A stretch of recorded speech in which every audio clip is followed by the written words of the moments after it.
Producer, hero, direction எல்லாமே risk.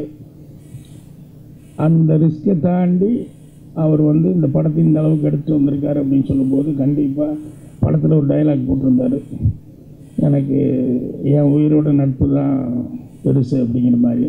So அவர் மனசுக்குள்ளே எவ்வளோ தூரம் ஆழமாக அது இருக்குதுங்கிறது தெரியுது. ஸோ அதனால் அந்த உதவி பண்ணவங்க எல்லாத்துக்குமே என்னுடைய நன்றி தெரிவித்து, அவருடைய கடுமையான முயற்சி நல்லபடியாக சக்ஸஸ் ஆகும். அதனால் மீண்டும் இந்த வெற்றி விழா அளவுக்கு வரணும் அப்படின்னு சொல்லி என்னுடைய வாழ்த்துக்களை தெரிவிச்சுக்கிறேன். இந்த படத்தில் முக்கியமாக பாடல்கள் கேட்கும்போது அழகாக இருந்தது. இசையமைப்பாளர் நான் பாராட்டுறேன், கேமராமேனையும். ஏன்னா வார்த்தைகள் தெளிவாக கேட்குற அளவுக்கு மியூசிக் டாமினேஷன் இல்லாமல் இருந்தது ஒரு நல்ல விஷயம். அப்படி எல்லாரும் ஆர்டிஸ்டுங்களையும் இந்த டீம் என்டையர் டீமையும் மனமாற வாழ்த்து விடுபடுகிறேன். வணக்கம். சின்ன படங்கள்லாம் நல்லா வரணுன்றதுக்காக தான் நாங்கள் நிறையா இப்போது விளம்பர கட்டுப்பாடுகள்லாம் திரைப்பட ஜாயிண்ட் ஆக்ஷன் கமிட்டின்ற பேரில் தயாரிப்பாளர் சங்கம்லாம் இணைந்து கொண்டு வந்திருக்கோம். அதில் சின்ன படங்களுக்கெல்லாம் ரொம்ப யூஸ்ஃபுல்லாக இருக்கும். விளம்பரங்கள்லாம் ரொம்ப கம்மியாக வருது. உதாரணமாக பார்த்தீங்கன்னா சூப்பர் ஸ்டாரோட லிங்காவே பார்த்தீங்கன்னா இன்றைக்கி விளம்பரங்கள் பார்த்தீங்கன்னா நாங்கள் என்ன அளவுகோல் விருத்தமோ அதுக்குள்ளேயே அவங்களும் பண்ணுறாங்கன்றது எங்களுக்கு ரொம்ப பெருமையாக இருக்குது. ஸோ இந்த மேடையை ஒரு வாய்ப்பாக பயன்படுத்தி அந்த லிங்கா தயாரிப்பாளர்களுக்கு, ஈராஸ்க்கு, ரங்கனை வெங்கடேஷ்க்கு எல்லாத்துக்கும் எங்களோட நன்றியை தெரிவிச்சுக்கிறோம். ஏன்னா அது மாதிரி பண்ணும்போது தான் சின்ன படங்கள் வெளியே வர்றது தெரியும். பெரிய படங்கள் 18 சீட்டு போஸ்ட் ஓட்டிட்டு போயிட்டாங்கன்னா சின்ன படங்களுக்கு இடமே இருக்கிறது. அதனால தான் போஸ்டர் சைஸ் ரெஸ்ட்ரிக்ஷன் கொண்டு வந்தோம். அது மாதிரி இன்றைக்கி லிங்கா போஸ்ட்டு கூட 6 சீட்டில் ஒட்டுறாங்க, எங்களுக்கு கட்டுப்படுறாங்கன்றது இந்த திரைப்படத்தினுடைய ஒற்றுமையும் சின்ன படங்கள் வரணுன்றது அவங்களும் விரும்புகிறாங்கன்றது எனக்கு ரொம்ப சந்தோஷமாக இருக்குது.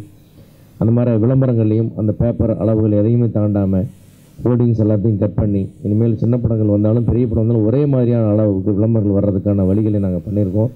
ஸோ அந்த வகையில் லிங்கா ஒரு தமிழ் சினிமாவுக்கு ஒரு முன்னுதாரண படமாக நிற்கிறது.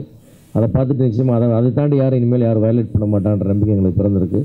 ஸோ அந்த வகையில் எங்களுடைய திரைப்பட ஒன்றுபாட்டு குழுவின் சார்பாகவும் தயாரிப்பாளர் சங்கத்தின் சார்பாகவும் எல்லாத்துக்கும் நன்றி தெரிவிச்சுக்கிறோம். கிருஷ்ணகுமார் அவர் எனக்கு ரொம்ப நாளாக தெரியும். அவர் எனக்கு வேண்டப்பட்ட ஒரு நண்பர் தயாரித்த படத்தில் அவர் துணை இயக்குனராக இருந்தார்.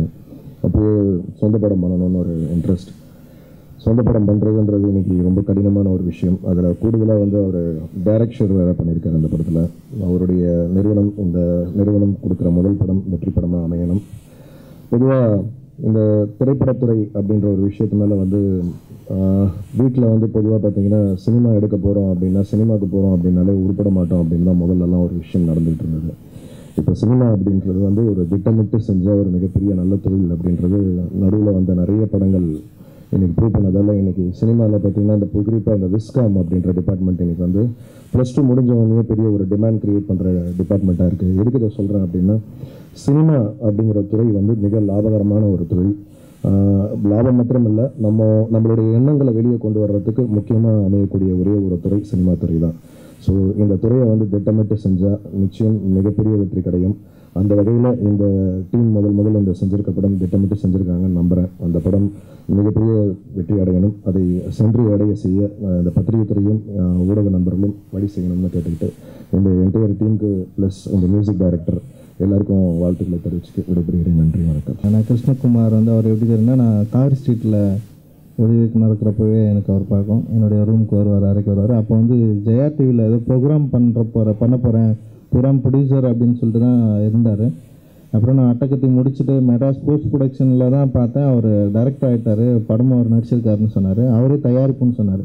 நான் சொன்னேன், ஏங்க இவ்வளோ கஷ்டப்படுறீங்க, கஷ்டப்படுத்தலையே அப்படின்னு சொன்னேன். இல்லை நான் எடுக்கணும்னு நினச்சேன், எடுத்துட்டேன் அப்படின்னு சொன்னார். ரொம்ப இன்ட்ரெஸ்டிங்காக இருக்குது. நிச்சயமாக கிருஷ்ணகுமாரோட நல்ல உள்ளத்துக்காக நிச்சயமாக அந்த படம் ஓடணும் அப்படின்னு நானும் நினைக்கிறேன். எல்லோரும் நம்ம அவருக்கு சப்போர்ட் பண்ணோம். மகிழ்ச்சி, வாழ்த்துக்கள். விருமாண்டி 10 வருஷம் ஆச்சு. நான் ஒரு 60க்கு மேற்பட்ட படங்கள் பண்ணியிருக்கேன். நான் பெரிய படங்கள் சின்ன படங்கள் அப்படி பார்க்குறதில்ல. உத்தம வில்லனும் பண்ணியிருக்கேன், தனுஷ் படம் மாதிரியும் பண்ணுறேன், சவரிக்காடும் பண்ணுறேன். நான் இந்த 10 வருஷத்தில் பார்த்தது எனக்கு ரொம்ப சந்தோஷமாக இருக்கிறது என்னென்னா, கடந்த 10 வருடங்களாக அப்போ பாக்கியராஜ் சார், மணிவண்ணன் சார் அந்த காலகட்டத்தை தாண்டி இயக்குனர்கள், இப்போ திருமுருகன் சார் காரைக்குடிக்கு போகிறாரு, சவரிக்காடு பழனியில் நடக்குது. ஒவ்வொருத்தரும் அவங்கவுங்க கதையை எடுக்கிறாங்க, வட்டார கதையை எடுக்கிறாங்க. அந்த வட்டாரத்தில் போய் போராடி அந்த படைப்பை உருவாக்குறாங்க. எனக்கு இதில் என்னன்னா, ரொம்ப ஏதோ ஒரு விதம் இந்த படத்தோட வெற்றி தோல்வியை பற்றி நம்ம பேசுகிறோம். ஒரு பக்கம் பொருளாதாரம் சார்ந்து, ஆனால் இந்த படைப்பை உருவாக்குறப்ப சில நல்ல அம்சங்கள், குறிப்பாக எனக்கு வந்து இந்த படத்தில் வந்து சபரிக்காடுன்னு பழனி பக்கத்தில் இருக்கக்கூடிய ஒரு அற்புதமான அடர்ந்த காடு வந்து இந்த படத்தில் இயல்பாக பதிவாயிருக்கு. இந்த அம்சம் எனக்கு வந்து ரொம்ப பிடிச்சிருக்கு. இது மாதிரி தனித்துவமான தமிழ் மண் சார்ந்த சில பதிவுகளை வந்து சின்ன படமாக இருக்கட்டும் பெரிய படமாக இருக்கட்டும் போகிற போக்கில் வந்து அதை பண்ணிட்டு போகுது. அது தமிழ் சினிமாவை அடுத்த தளத்துக்கு கொண்டு போயிருக்கு. அதனால தான் வந்து ஜேஎஸ்கே சதீஷ் சார், நம்ம ரஞ்சித்து, நடுவில் கொஞ்சம் பக்கத்துக்கான அந்த மாதிரி புது ஒரு ஒரு இப்போ மலையாளத்தில் நவீன சினிமா இப்போ கடந்த ஒரு 3 வருஷமாக 4 வருஷமாக வேறு விதமான படங்கள் வருது சேட்டலைட் மாதிரி. அதிலிருந்து அதே மாதிரி ட்ரெண்டு தமிழ்லையும் நடக்குது. ஆனால் நம்ம இது வந்து வேற ஒரு சாயலில் இருக்குது. நமக்கான ஒரு குணாம்சம் வந்து வேறு மாதிரி இருக்குது. பாலாண்ணன் வேறு மாதிரி ட்ரை பண்ணுறாரு, ரஞ்சித் வேறு மாதிரி இருக்குது, பாலாஜி மோகன் வேறு மாதிரி ட்ரை பண்ணுறாரு. இந்த விஷயங்கள் எல்லாமே நம்மளுக்கு வந்து சொத்து. ஆனால் இங்கே சிஸ்டம் எப்படி இருக்குது? இந்த படைப்பாளியாக படைப்பை பற்றி நம்ம பேசுகிறோம். ஆனால் இந்த மாதிரி கிருஷ்ணகுமார் மாதிரி ஒரு இயல்பாக சந்தர்ப்பவாதம் இல்லாமல், ரஞ்சித் சொன்னதை தான் நான் சொல்கிறேன், ரஞ்சித்துக்கு அவர் ரூம்மேட்டு. ஆனால் நான் என்ன சொல்கிறேன்னா, தமிழ் சினிமாவுக்கு இன்னசென்ட்டான ப்ரொடியூசர்ஸ் வர்றாங்க, சந்தர்ப்பவாதம் இல்லாத இயக்குனர்கள் வர்றாங்க. அவங்கள நம்ம தக்க வச்சுக்கிறோமானா, நம்ம தக்க வைக்கிறதுக்கான சிஸ்டம், நம்மளோட சங்கங்கள் அமைப்புகள் வந்து அதை அடுத்த லெவலுக்கு எடுத்துகிட்டு போகிறதுக்கான முயற்சிகள் வந்து இன்னும் அதிகமாக பண்ணணும். படைப்பில் எப்படி நம்ம வந்து ஒரு முன்னேறி போகிறோமோ அது மாதிரி இப்போ வந்து பாலானை வந்து மிஸ்கின்னு சர்க்குன்னு எல்லாருக்கும் படம் கொடுத்து ஒரு படைப்பாளியாக வந்து வேற ஒரு தளத்துக்கு எடுத்துகிட்டு போகிறாரு. அது மாதிரி இவர் சதீஷ்குமார் சார் வந்து நிறைய விஷயங்கள் செய்கிறார், ரிலீஸ் பண்ணுறாரு. ஆனால் இந்த சங்கங்கள் நமக்கு இதை பொருளாதார ரீதியாக கிருஷ்ணா மாதிரி இயக்குநர்களை காப்பாற்றி அடுத்த லெவலுக்கு கொண்டு போகக்கூடிய சங்கங்கள் முறையாக இன்னும் மேம்பட்ட நிலையில் செயல்படணும் இந்த சந்தர்ப்பத்தில் கேட்டுக்கிட்டு, இந்த படத்தில் வந்து இசையமைப்பாளர் இந்திரவர்மன், ஒளிப்பதிவாளர் கோகுல், மாரிஸ் எடிட்டர், அப்புறம் நம்ம மிரட்டல் செல்வா மாஸ்டர், நிறைய பேர் கடுமையான உழைப்பு இருக்குது. நிறைய இந்த பசங்க எல்லாமே வந்து எங்களுக்கு சாப்பாடு கொடுத்த தண்ணி கொடுத்த பசங்க, காட்டுக்குள்ளே கொடுத்த பசங்க எல்லாருமே வந்திருக்காங்க. எல்லாருமே கிருஷ்ணாவோட ரிலேட்டிவ். அவங்க எல்லாருக்குமே நான் சொல்கிறது என்னென்னா, உங்களுக்கு நல்ல குணம் இருக்குது. இந்த படத்தோட வெற்றி தோல்வி பற்றி கவலைப்படாதீங்க. அடுத்த படத்துக்கு ப்ரீ ப்ரொடக்ஷன் நல்லா ஒர்க் பண்ணுங்கள், ஸ்கிரிப்டில் நல்லா ஒர்க் பண்ணுங்கள். கண்டிப்பாக உங்கள் நல்ல குணத்துக்கு நீங்கள் வெற்றி அடைவீங்க. ரஞ்சித் மாதிரி ஆட்கள் உங்களுக்கு கூட இருக்காங்க அப்படின்னு தான் நான் அவரை வாழ்த்தினேன். கூட மேல கூட வச்சு கூடலூர் போறவளே. இந்த பாடல் ஜேஎஸ்கே சார் ப்ரொடக்ஷனில் இந்த ரம்மி படத்தில் பாடினேன். அந்த பாடல் எனக்கு ரொம்ப பிடித்த நல்ல பாடல். அதுக்கப்புறமா நிறைய பாடல்கள் பாடிட்டு இருக்கேன். Raja sir, Yuvan sir, again Vijay Antony அவர்கள் நிறையா மோர் தேன் 60 மூவிஸ் பாடியிருக்கிறேன். இப்போது நல்ல பாடல்கள் நிறையா கொடுத்துட்டு இருக்கிற அனைத்து மியூசிக் டைரக்டர்ஸ்க்கும் ப்ரொடியூசர்ஸ்க்கும் என்னுடைய மனமார்ந்த நன்றிகளை தெரிவித்துக் கொள்கிறேன். அந்த வகையில் இப்போ நான் பாடின அந்த குருவம் அப்படின்ற ஒரு சாங் வந்து நான் பாடின சாங். ஒரு இடத்துல ரொம்ப ஹை பிச் பாடியிருந்தேன், ரொம்ப ரேஞ்ச் சாங். அது ரொம்ப டேக் எடுத்து பாடினோம். பட் சூரி ரொம்ப சிரிச்சுட்டு ஈஸியாக என்னையும் சேர்த்தோட சேர்த்துக்கிட்டார். நல்லா ஜாலியாக பண்ணியிருந்தார்.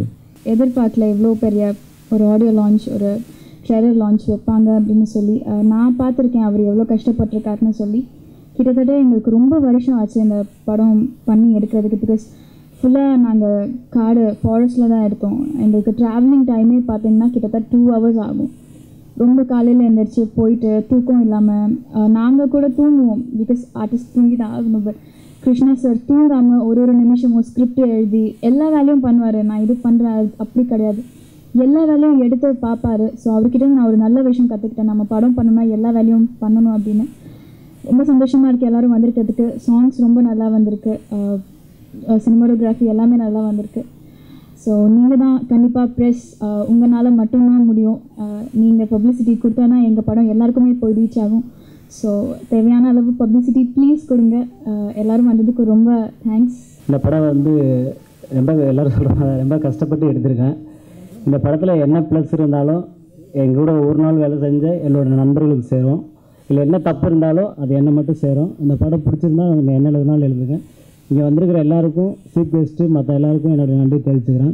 இந்த மேடையில் வந்து இந்த லெவலுக்கு நான் வந்ததுக்கு எல்லாருமே சப்போர்ட் பண்ணாங்க, வீடு மற்றபடி எல்லாமே. தயவுசெய்து தமிழ் சினிமாவில் படம் எடுக்கிறவங்க யாருமே தயாரிக்கிறவங்க கொஞ்சம் அனுபவத்தோடு தான் நல்லாயிருக்கும். அதனால தான் இந்த உலகத்திலேயே வந்து ரொம்ப கஷ்டமான ஒரு தொழில்னா தயாரிப்பு மட்டும்தான். ஏன்னா மற்றவங்க யாருமே எந்த வேலைனாலும் செஞ்சுட்டு போயிடலாம், தயாரிப்பாளர் மட்டும் தான் எந்த வேலையுமே செய்ய முடியாது. அது மாதிரி நான் தயாரித்து படம் எடுக்கும்போது என் கூட இருந்த அஷ்டவங்க சில பேர் வராதால் என்கிட்ட வந்து இந்த ஒரு 1.5 வருஷமாக என் கூட வந்து எந்த ஒரு இதுவுமே இல்லாமல் இவங்களோட பங்களிப்பு இந்த கடன் நிறைய வாங்கி இவங்களும் கொடுத்துருக்காங்க. ஏன்னா இந்த மேடை என்ன அடுத்த மேடை என்னன்னு தெரில, இந்த மேடையில் கண்டிப்பாக நான் நன்றி சொல்லியே ஆகணும். நான் கிருஷ்ணா சார் பற்றி ரொம்ப சொல்லணும். ஏன்னா ஆக்சுவலி இந்த படத்தில் நான் ஒர்க் பண்ண வேண்டியதாக இருந்தது. பட் சம்திங் எதுவும் மிஸ் ஆகிடுச்சு. ட்ரெய்லரு, இந்த சாங்கு இதெல்லாம் பார்க்கும்போது ரொம்ப நல்லாயிருக்கு. கிருஷ்ணா சாரோட எண்ணம் போலவே இப்போ எடுத்த உடனே அவரோட ஃப்ரெண்ட்ஸுங்களை பற்றி நான் ரொம்ப கஷ்டப்பட்டு எடுத்திருக்கேன் அப்படின்னு சொல்லி அவங்க ஃப்ரெண்ட்ஸுங்கெல்லாம் ரிவீல் பண்ணி அவரை அறிமுகப்படுத்தினார். அந்த ஒரு நல்ல குணத்துக்காகவே தெரியுது இந்த படம் கூட ரொம்ப நல்லா ஓடும் அப்படின்றது ஒரு எண்ணம் எனக்கு இருக்குது. ஸோ நான் எல்லா டெக்னீஷியன்ஸுக்கும் நல்லா ரொம்ப ஹார்ட் ஒர்க் பண்ணியிருக்காங்க.